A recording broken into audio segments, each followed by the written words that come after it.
동부권과 서부권의 아파트 가격은 지난 2018년부터 차이가 벌어지기 시작했습니다. 광양의 아파트 값은 지난 2018년 4월부터, 순천은 2018년 7월, 여수는 2019년 7월부터 꾸준히 상승하고 있습니다. 최근에는 순천의 경우 지난 8월 0.71%, 9월 0.55% 올랐습니다.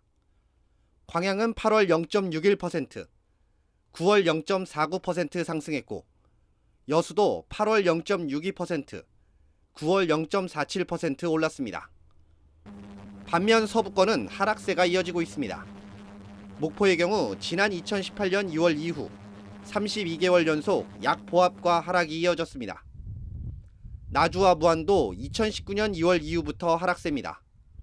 지난 9월 기준 목포가 마이너스 0.33%, 나주 마이너스 0.5%, 무안 마이너스 0.59%로 모두 하락세를 면치 못하고 있습니다.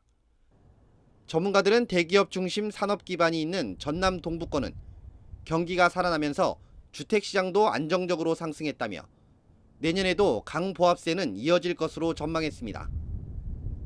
그러나 서부권의 경우 목포 영암의 미분양 부담이 그대로 남아있어 앞으로도 낙관하기는 힘들 것으로 봤습니다.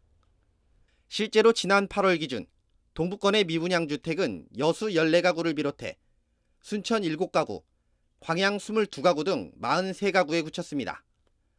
하지만 서부권에는 목포에만 324가구를 비롯해 무안 74가구, 영암 315가구가 미분양으로 남아 있습니다. 이 같은 차이는 땅값에서도 나타났습니다. 국토교통부가 내놓은 올해 3분기 전국 땅값 변동률과 전체 토지 거래량 자료를 보면 전남 지역 땅값은 0.77% 상승했습니다. 전국 평균인 0.95%보다 낮고 비수도권 평균 0.7%보다 높았습니다. 상승폭은 전분기 0.75%보다 0.02%포인트 증가했고 지난해 같은 기간보다는 0.14%포인트 줄었습니다. 전남에서는 여수가 0.98%, 순천 0.91%로 높은 수치를 나타냈습니다.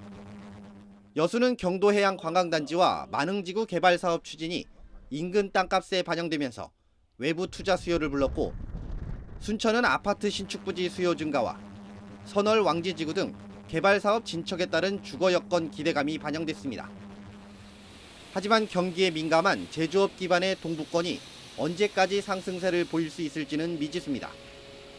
또한 오룡지구 등 아직까지 지역 이슈가 있는 서부권 역시도 하락세에서 머물지 않을 것이란 관측도 나오고 있지만 당분간은 동서부 간 양극화는 지속될 전망입니다. 헬로티비 뉴스 송유창입니다.